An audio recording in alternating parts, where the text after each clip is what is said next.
Halo teman-teman semuanya. Selamat datang di podcast Kosiena. Perkenalkan, nama saya Bella Ramadanti. Kalian bisa panggil saya Bella. Dan saya Saiful Krisna Maulana. Kalian boleh panggil saya Saiful. Nah, kali ini kita mau ngebahas satu topik yang lumayan cukup booming banget nih, apalagi di lingkungan sekolah. Kira-kira topik apa tuh, Kang? Topik apa itu teh? Nah, pasti pada penasaran kan? Tapi sebelumnya di sini kita punya dua narasumber yang hebat-hebat banget nih, Kang. Siapa ya? Bakat apa patah? Tak kenal maka kata sayang. Jadi yuk kita langsung kenalan aja sama dua narasumber kita hari ini. Halo. Hai. Nah, karena di sini sudah ada dua narasumber yang cantik-cantik banget nih, kita harus kenalan dulu. Mau dari yang mana nih, Kang? Boleh deh yang ini dulu teh. Halo penonton podcast, kenalin, nama aku Selina Dewi. Aku bakal jadi narasumber di podcast hari ini. Tapi aku gak sendirian loh, kenalin nih, di sebelah aku ada. Halo teman-teman, nama aku Latifah Syufatunisa. Aku juga bakal jadi narasumber di podcast hari ini. Nah, karena kita udah kenalan sama Teh Selina dan Teh Latifah, kira-kira nih Kang, sekarang kita mau ngebahas topik apa nih? Nah teh, sebenarnya topik kita kali ini tuh cukup relate sama kehidupan kita sehari-hari teh. Jadi topik kita hari ini adalah pengaruh penggunaan AI terhadap cara berpikir kritis siswa di sekolah. Wow, ternyata topiknya menarik banget ya. Nah, sesuai tadi yang disebut sama Kang Saiful nih tentang apakah ini berpengaruh kepada cara berpikir kritis siswa. Menurut pandangan Teh Selina sama Teh Latifah, apakah benar gak sih kalau itu benar-benar berpengaruh kepada cara berpikir kritis siswa? Menurut aku sih enggak ya, karena pada dasarnya AI itu digunain untuk alat bantu belajar dan nggak digunain sebagai pengganti siswa dalam berpikir. Oh, jadi menurut Teh Latifah nih, menurut Teh Latifah ini AI itu bukan sebagai alat pengganti, melainkan alat bantu untuk belajar. Nah, kalau menurut Teh Selina sendiri itu kayak gimana sih? Kalau menurut pendapat aku, itu sangat berpengaruh sih, karena dengan adanya teknologi AI ini tuh malah bikin siswa tuh jadi malas untuk berpikir dan mereka tuh lebih mengandalkan penggunaan AI daripada kemampuan dan pemahaman mereka dalam pembelajaran. Oke, jadi ada dua pendapat ya dari Teh Latifah sama Teh Selina ini. Nah, kira-kira nih Teh, apa sih dampak yang disebabkan oleh AI kalau terus-menerus digunain pas waktu pembelajaran Teh, kira-kira? Tentu ada dampaknya dong ya, tapi menurut aku dampaknya itu positif dan bermanfaat bagi para siswa. Contohnya nih, siswa tuh jadi mempunyai wawasan yang lebih luas dan juga kreativitas yang lebih menarik. Tapi menurut aku enggak sih. Menurut aku dampaknya cenderung negatif. Karena kalau AI dipakai terus-terusan, itu tuh bisa nyebabin siswa jadi sulit untuk berpikir secara kritis. Dan akhirnya mereka selalu bergantung sama AI karena mereka udah dapetin jawaban yang lebih instan gitu. Wah, ternyata dampaknya itu berpengaruh banget ya di kehidupan sehari-hari, apalagi khususnya dalam pembelajaran. Ternyata ada dampak positif dan juga dampak negatifnya ya Kak. Nah, betul banget tuh Teh Bella. Ternyata dampak dari AI itu tergantung si siswa itu makanya caranya kayak gimana gitu. Ya, betul banget. Oke, tadi dampak yang udah disebutin sama Teh Selina dan juga Teh Latifah kan sudah ada. Nah, kira-kira nih kalau kita tuh terus-terusan ngegunain AI dalam kehidupan sehari-hari, khususnya dalam pembelajaran nih ya, apakah dapat menurunkan cara berpikir kritis siswa nih menurut Teh? Pastinya itu nggak terlalu berpengaruh ya terhadap cara berpikir kritis siswa, karena jika AI digunakan secara terus-menerus untuk mencari jawaban atau membantu dalam proses pembelajaran, maka itu tuh disebutnya sebagai alat bantu belajar dan menambah wawasan para siswa. Tapi tetap aja dengan penggunaan yang tepat dan bijak serta nggak berlebihan ya.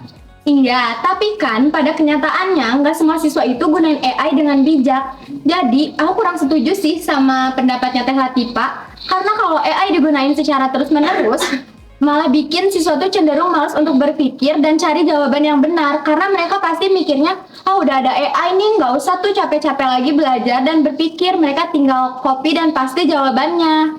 Oke, nih kira-kira menurut Teh nih, apakah ada hubungan antara AI dengan cara berpikir kritis siswa nih di sekolah? Tentunya ada dong ya keterkaitannya dengan cara berpikir kritis siswa. Seperti yang udah aku jelasin sebelumnya, kalau terus-menerus dipakai, itu pasti akan ketergantungan. Nah, kalau udah ketergantungan, siswa itu pasti pasif dalam berpikir dan kurang mampu untuk mengembangkan kemampuan dalam berpikir kritisnya. Tuh. Tapi menurut aku, hubungan teknologi AI dengan cara berpikir kritis siswa itu malah ada hubungannya dengan pengembangan kreativitas. Iya, tapi kan itu tuh bisa bikin siswa jadi pasif dalam berpikir karena mereka nggak tahu prosesnya gimana, mereka langsung dapet jawabannya. Tapi nggak semua siswa seperti itu kok, ada siswa yang nggak menelan mentah-mentah informasinya. Oke, jadi tadi ternyata dampak positif maupun negatifnya juga ternyata ada keterkaitannya kan? Iya, betul banget Teh. Kita lanjut ke pertanyaan berikutnya. Di satu sisi, AI kan dapat membantu pembelajaran siswa, tapi di sisi lain, AI juga dapat menurunkan usaha berpikir kritis siswa. Nah, kira-kira menurut dua teteh ini nih, mana dampak yang paling dominan dan cenderung di siswa zaman sekarang gitu? Mungkin jawabannya akan sama kayak jawaban-jawaban sebelumnya. Oke. Kalau dari pertanyaan ini, menurut aku yang lebih dominan adalah siswa jadi ketergantungan. Nah, kira-kira apa tuh Teh alasannya gitu? Karena kalau dilihat nih ya, sekarang ini banyak banget siswa yang cari jawaban langsung tanpa dipelajari dan dicerna dulu. Jadi kayak mereka tuh udah kebiasaan banget bergantung sama adanya AI ini. Oke. Jadi kayak sesuatu pengennya yang instan-instan aja ya Teh, nggak mau usaha sendiri. Iya, bener banget tuh Teh. Akhirnya kemampuan berpikir kritis mereka tuh jadi menurun. Terus kan otak tuh bisa diumpamain sebagai pisau ya. Kalau lama-lama nggak digunain pasti akan tumpul juga gitu. Oke, nah kira-kira gimana nih menurut Teh Latifa, apakah setuju dengan pernyataan Teh Selina atau gimana? Kalau aku sih nggak setuju ya, soalnya kan AI juga bisa membantu dalam proses pembelajaran, kayak membantu memahami materi atau juga menambah wawasan para siswa. Menarik banget ya Teh pernyataan dari Teh Selina dan juga Teh Latifah tadi. Nah, berarti kita tahu kan dari satu sisi bahwa AI itu dapat membuat ketergantungan pada siswa, tapi di sisi lain juga dapat menjadi alat bantu untuk meningkatkan motivasi siswa. Bener banget tuh Teh. Nah, selanjutnya, next kan kita ke pertanyaan selanjutnya nih. Ini mungkin menjadi pertanyaan yang sering didebatin ya Kang oleh banyak orang. Ya, betul banget Teh Bella. Kita langsung aja ke pertanyaan selanjutnya. Apakah AI dapat membuat siswa menjadi lebih malas belajar atau malah menjadi mengefisiensi waktu belajarnya gitu Teh? Kalau menurut aku sih AI itu lebih kebikin belajar kita jadi lebih efisien ya. Soalnya sekarang kan informasi itu kita bisa dapat dengan lebih cepat. Terus juga kalau misalnya ada materi yang kita nggak pahami, kita bisa minta bantuan ke AI. Nanti AI bisa ngasih jawaban serta penjelasan dengan cara yang bisa lebih kita pahamin. Oke, jadi menurut Teh Latifah itu dapat membantu proses pembelajaran ya Teh? Iya betul, apalagi digunakan dengan bijak dan tepat ya. Soalnya sekarang kan siswa tuh jadi bisa punya banyak referensi dan gak ngestak di satu sumber aja. Oke, benar banget. Nah, gimana nih menurut Teh Selina, apakah AI ini membuat siswa menjadi lebih malas atau malah menjadi efisiensi gitu waktu pembelajarannya? Kalau menurut aku sendiri sih malah jadi lebih malas belajar ya, karena mereka jadi langsung cari jawabannya tanpa dipelajari dulu. Jadi proses berpikirnya malah jarang banget buat digunain. Oke, jadi menurut Teh Selina bukan AI-nya yang salah ya, tetapi cara penggunaannya yang harus dibatasi agar tidak berdampak negatif juga ke para siswa. Iya, bener banget Teh. Lebih ke situ sih, apalagi kalau cuman buat digunain untuk cari jawaban yang instan. Jadi kan proses latihan berpikir mereka jadi kurang. Oke, berarti sebenarnya penggunaan AI itu sah-sah aja, boleh-boleh aja, asal digunain dengan bijak dan benar gitu, sesuai batasan gitu ya. Oke, kita lanjut ke pertanyaan terakhir nih. Menurut kalian, bagaimana caranya agar AI tetap menjadi alat belajar tanpa mengurangi kemampuan berpikir kritis pada siswa?